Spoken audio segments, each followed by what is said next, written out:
నమస్తే, నేను మీ తేజ. సింగర్ మంగ్లీ ఈమె ప్రస్తుతం కొన్ని వివాదాల్లో చిక్కుకుందనే చెప్పాలి. అయితే రీసెంట్‌గా పంజాగుట్ట పోలీస్ స్టేషన్‌లో మంగ్లీ పైన ఒక అడ్వకేట్ కేస్ అయితే నమోదు చేయడం జరిగింది. అయితే ఈరోజు నార్సింగ్ పోలీస్ స్టేషన్‌లో మంగ్లీ నా పైన కొంతమంది వ్యక్తులు దాడి చేయడానికి వచ్చారంటూ కూడా రీసెంట్‌గా కేసు పెట్టడానికి వెళ్ళిందంటూ కూడా చెప్తుంది. అసలు మంగ్లీ విషయంలో ఏం జరుగుతుంది? అసలు వేణు ఉడుగుల అనే డైరెక్టర్ పేరు ఎందుకు బయటకు వస్తుంది? అసలేంటి ఒక పెద్ద స్కామ్ జరిగిందంటున్నారు. ఈ స్కామ్ వెనకాల ఉన్న రహస్యాలేంటి? ఇవన్నీ కూడా పూర్తిగా తెలుసుకునేందుకు ప్రయత్నిద్దాం. మనతో పాటు డిస్కస్ చేయడానికి సీనియర్ జర్నలిస్ట్ దాము బాలాజీ గారు ఉన్నారు. ఆయనతో మాట్లాడదాం. నమస్తే సార్. నమస్తే. సో మంగ్లీ పైన నిన్న రీసెంట్‌గా అడ్వకేట్ సుబ్బు అని ఒక పర్సన్ కేసు అయితే పెట్టారు. ఈరోజు మంగ్లీ నా పైన దాడి చేశారంటూ కూడా నార్సింగ్ పోలీస్ స్టేషన్‌కి వెళ్ళింది. ఏంటి సార్ అసలు ఏం జరుగుతుంది మంగ్లీ విషయం? మంగ్లీ అనేక వివాదాల్లో ఇరుక్కుంటూ ఉంది. ఈ మధ్యనే మంగ్లీ బర్త్డే సందర్భంగా డ్రగ్స్ సీజ్ చేశారనే ఒక వివాదం కూడా వచ్చింది చేవెళ్ళ దగ్గర. సో ఇప్పుడు మంగ్లీ మీద మంగ్లీ చుట్టూ ఒక పెద్ద వివాదం అయితే మొదలైంది. అదేంటంటే మంగ్లీ అండ్ కొంతమంది వాళ్ళ బ్రదర్ శివ ఇంకొంతమంది కలిసి దాదాపు 100 కోట్ల విలువ చేసి డబ్బుల్ని చాలామంది దగ్గర తీసుకొని మైక్రో ఫైనాన్స్ పేరుతో చేశారని చెప్పి దాన్ని అడగడానికి వెళ్ళిన అడ్వకేట్ సుబ్బారావు మీద అటాక్ చేశారని చెప్పి సుబ్బారావు వెళ్ళి పంజాగుట్ట పోలీస్ స్టేషన్లో కేసు పెట్టాడు. దీనికి ప్రతిగా మంగ్లీ వెళ్ళి నార్సింగ్లో నా మీదే దాడి జరిగింది, నా మీదే నన్ను బెదిరించారు, అవమానకరంగా మాట్లాడారని ఆమె సుబ్బు సింగపోగు అని ఆమె దాంట్లో పేరు అలాగే వచ్చింది. ఏదేమైనా ఈయన మీదే. సో ఈ అడ్వకేట్ మీదే ఆమె నార్సింగ్ పోలీస్ స్టేషన్లో కేసు పెట్టింది. సో ఆ కేసుకు సంబంధించి ఎఫ్ఐఆర్ నేను చూడలేదు, కానీ పంజాగుట్ట పోలీస్ స్టేషన్కి సంబంధించి FIR copy and complaint copy నేను చదివాను. దీంట్లో అసలు ఈ వివాదానికి మూలమైందనేది ఇంకొన్ని సోర్సుల ద్వారా కూడా నాకు వచ్చింది.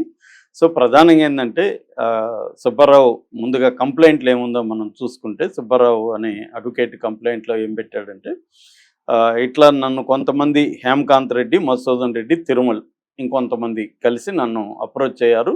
వాళ్ళు చెప్పింది ఏంటంటే మంగ్లీ రమావత్ మధు అనే ఒక అతను, తర్వాత మంగ్లీ వాళ్ళ బ్రదర్ శివ, తర్వాత పాల్ అలియాస్ శైలజ చౌహాన్, పాల్ అలియాస్ భరత్ చౌహాన్ ఇంకొంతమంది కలిసి వీళ్ళ దగ్గర దాదాపు 9.9 కోట్ల 50 లక్షల నుంచి 10 కోట్ల వరకు డబ్బులు కలెక్ట్ చేశారు. వాళ్ళు చెప్పింది ఏంటంటే ఒక కంపెనీ ఉంది వాళ్ళది, ఇంపోర్ట్ ఎక్స్పోర్ట్ కంపెనీ. ఆ కంపెనీ పేరు గోకుల్ నందన ఇన్ఫ్రా ఇండియా ప్రైవేట్ లిమిటెడ్ అనే కంపెనీ.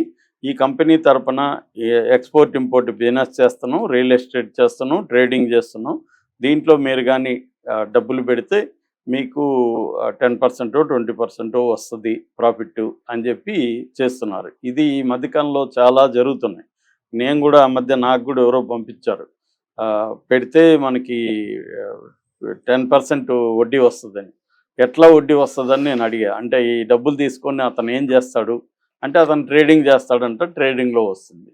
సో దాన్ని నమ్మే సీరియస్గా నమ్మి ఇచ్చిన వాళ్ళు ఉన్నారు, పోగొట్టుకున్న వాళ్ళు ఉన్నారు. అంటే ఎందుకంటే ఆశ అనేది మనిషికి ఉంటుంది కదా, క్విక్గా డబ్బు సంపాదించాలి, ఎక్కువ వస్తుంది అనుకుంటూ పెడతారు. అలాగే వీళ్ళు పెట్టారు.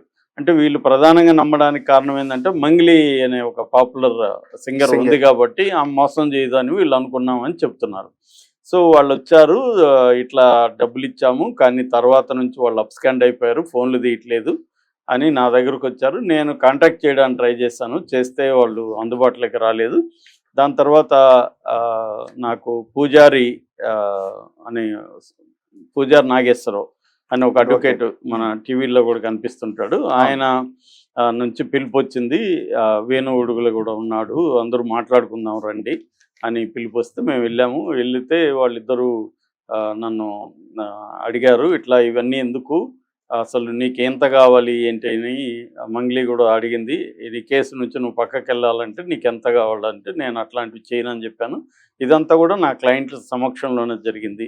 ఆ టైంలో నన్ను బెదిరించారు, మంగ్లీ చాలా తీవ్రంగా నా మీద దాడికి కూడా వచ్చింది అనేది చెప్తూ ఆయన కంప్లైంట్ ఇచ్చాడు. సో వీళ్ళ మీద చర్య తీసుకోవాలని దీనికి ఎఫ్ఐఆర్ నమోదైంది. అంటే ఆయన దాంట్లో చివరిలో పెట్టాడు, నేను మీకు దీనికి సంబంధించిన ఆధారాలన్నీ కూడా వాట్సాప్లో మీకు పంపించడం జరిగింది అని.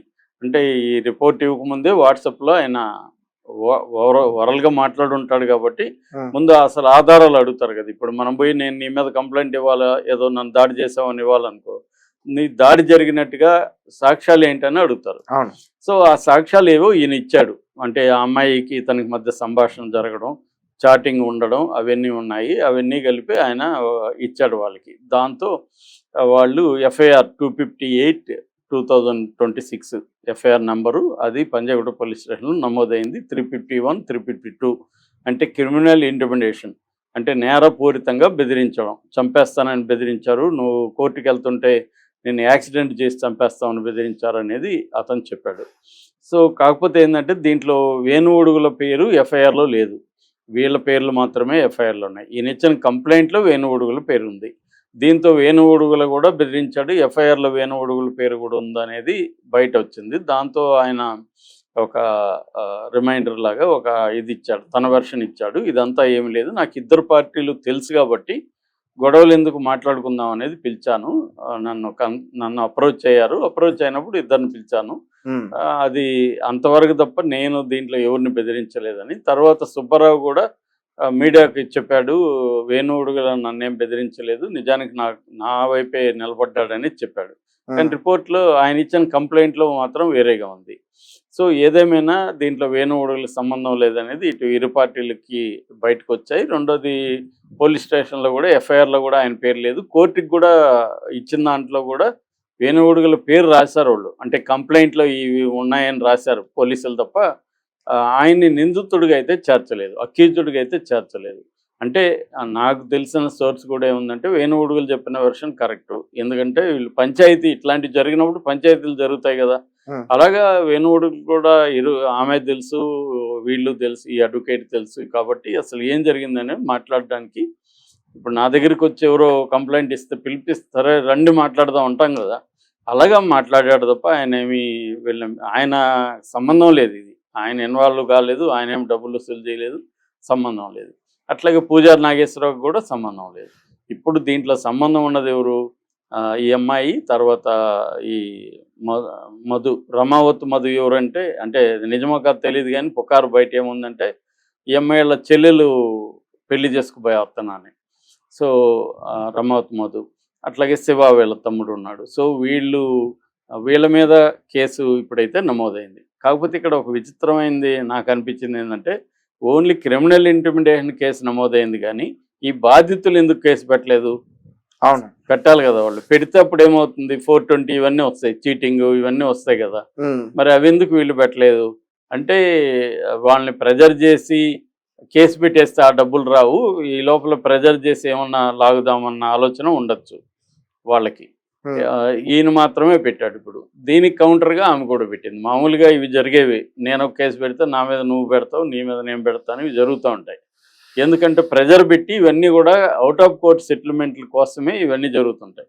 ఇద్దరు పోలీస్ స్టేషన్ చుట్టూ తిరగాలి, అదేం తేలదు కేసు, త్వరగా కోర్టులో తేలవు.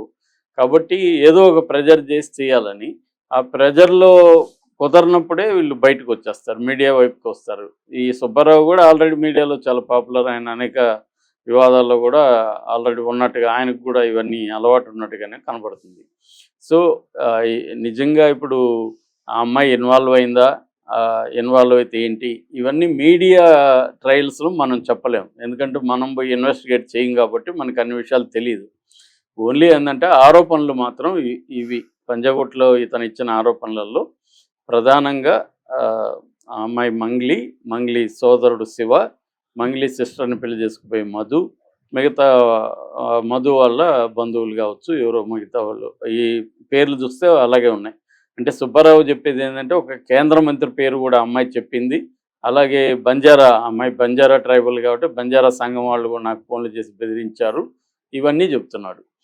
సో ఇవన్నీ జరుగుతాయి తెర వెనుక. మనకి డబ్బులు ఇన్వాల్వ్ అయినప్పుడు ఎవరెవరినో మన వైపు ఇప్పుడు నీకు గొడవలు వచ్చినప్పుడు నా వైపు ఎవరెవరు బలం ఉన్న బ్యాచ్ని నేను దించుతాను, నీ వైపు ఉన్న వాళ్ళు నువ్వు దించుతావు. సో వాళ్ళు నన్ను బెదిరిస్తారు, నా వాళ్ళు నిన్ను బెదిరిస్తారు, ఇవన్నీ జరుగుతాయి. ఎందుకంటే మన దేశంలో ఏంటంటే ఓన్లీ కోర్టుని మాత్రమే నమ్ముకొని వ్యవహారాలు నడవు. కోర్టు బయటే ఎక్కువ జరుగుతుంటాయి ఇవన్నీ. కోర్టు అనేది ఊరికే ఒక నామకే వాస్తే అనమాట. బయటే ఎక్కువ సెటిల్మెంట్లు జరుగుతుంటాయి, ముఖ్యంగా డబ్బుల విషయాల్లో. కాకపోతే ఈ మధ్య విపరీతంగా ఇలాంటి ఫ్రాడ్ వసూలు చేసి పెరుగుతున్నాయి. ఆ మధ్య తేజ కొడుకు ఇన్వాల్వ్ అయ్యాడు ఒక దాంట్లో. 69 లక్షలు తేజ కొడుకుని మోసం చేశారు ఒక బ్యాంకు వాళ్ళని చెప్పి ఆయన కూడా కేసు పెట్టాడు.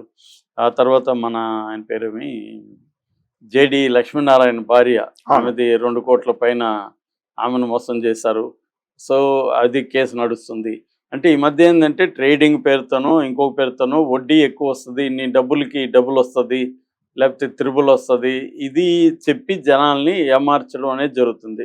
జనాలకు కూడా ఏమైందంటే ఏదో ఒక రకం మన డబ్బుల్ని పెంచుకోవాలి, ఎక్కువ సంపాదించాలి అనేది బాగా పెరిగి ముఖ్యంగా హౌస్ వైఫ్స్ బాగా మోసపోతున్నారు.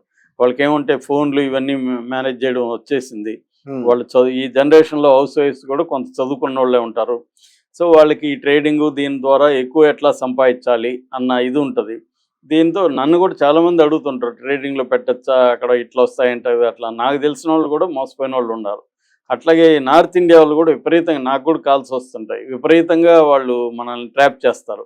అంటే ట్రేడింగ్లో ముఖ్యంగా ఇంట్రాడే ట్రేడింగ్ అంటారు. ఇంట్రాడే ట్రేడింగ్లో పెడితే నీకు డబ్బులు వస్తుంది, నీకు వచ్చిన దాంట్లో నాకు 30% ఇవ్వు, నాకు ఇంకేం వద్దు అని చెప్తే మనకి రీజనబుల్గా అనిపిస్తుంది కదా. మనకు ఆదాయం వస్తే కదా వాడికి ఇస్తాము. సో వాడు ఆదాయం తెప్పిస్తాను అంటున్నాడు, చూద్దాము అనుకుని దిగుతాం కదా. వాడు మెల్లగా ట్రాప్ చేస్తాడు అనమాట మనల్ని. మెల్లమెల్లగా ట్రాప్ చేసి ఇక్కడ పెట్టు అక్కడ పెట్టు అని చెప్పి తర్వాత వాడే అకౌంట్ నెంబర్, నువ్వు స్పీడ్గా నేను చెప్పినంత స్పీడ్గా పెట్టట్లేదు, అందుకే నువ్వు పెట్టే లోపల అది డౌన్ అయిపోతుంది, కాబట్టి నీ అకౌంట్ డీటెయిల్స్ ఇస్తే నేను పెడతాను నీ తరపున అని మొదలు పెడతాడు. మనం ఒకసారి మెల్లమెల్లగా ట్రాప్లోకి వెళ్తాం కదా, అక్కడ నుంచి ఇంక అకౌంట్ డీటెయిల్స్, తర్వాత వాడు ఒక యాప్ వాడే క్రియేట్ చేస్తాడు, దాంట్లో నీకు ఆదాయం వచ్చినట్టు చూపిస్తాడు. నీకు ఎంత వచ్చింది, 1 లక్ష వచ్చిందని. అమ్మాయి 1 లక్ష వచ్చిందా అని మనం మరింత అప్పగిప్ప చేసి ఇంకొక 10 లక్షలు పెడతాం. అలాగా ఆ యాప్లో మాత్రం ఆదాయం కనపడతా ఉంటుంది, కానీ నువ్వు విత్డ్రా చేసుకోలేవు, ఎందుకంటే అది వాడి క్రియేట్ చేసిన యాప్. అలాగే ఆమె కూడా జేడి లక్ష్మీనారాయణ వైఫ్ కూడా అలాగే ఇరుక్కునింది. అంటే ఇప్పుడే విత్డ్రా చేయొద్దు, ఇంకా పెట్టు అని పెట్టిస్తూ ఉంటారు అనమాట. అలాగా మోసాలు జరుగుతుంటాయి. సో కానీ దీంట్లో ఇప్పుడు మంగ్లీ ఆమె బేసిక్గా సింగరు, ఆమె ఎందుకు ఈ బిజినెస్లోకి దిగింది, మరి అతని వల్లే అనేది చాలామంది చెప్తున్నారు. ఈ మధు వల్లనే జరిగింది ఇవన్నీ అని చెప్తున్నారు. కానీ ఇవన్నీ కూడా ఆరోపణలే, మనం అయితే నిర్ధారణగా చెప్పలేము. పోలీసులు దీన్ని ఆల్రెడీ కోర్టులో పెట్టేశారు. 14th అడిషనల్ మ్యాజిస్ట్రేట్ కోర్టులోకి వెళ్ళిపోయింది ఇది నాంపల్లిలో. కాబట్టి ఒకవేళ విత్డ్రా చేసుకోవాలన్నా ఇరు వర్గాలు కోర్టుకి వేసి విత్డ్రా చేసుకోవాలి. ముఖ్యంగా కంప్లైంట్ కోర్టుకు పెట్టుకోవాలి, పోలీస్ స్టేషన్ కూడా ఇది జరగదు అన్నమాట. సో కాబట్టి ఆ అమ్మాయి ప్రజల కోసమే ఇంకొక కేసు పెట్టిందనేది ఇతను అంటున్నాడు.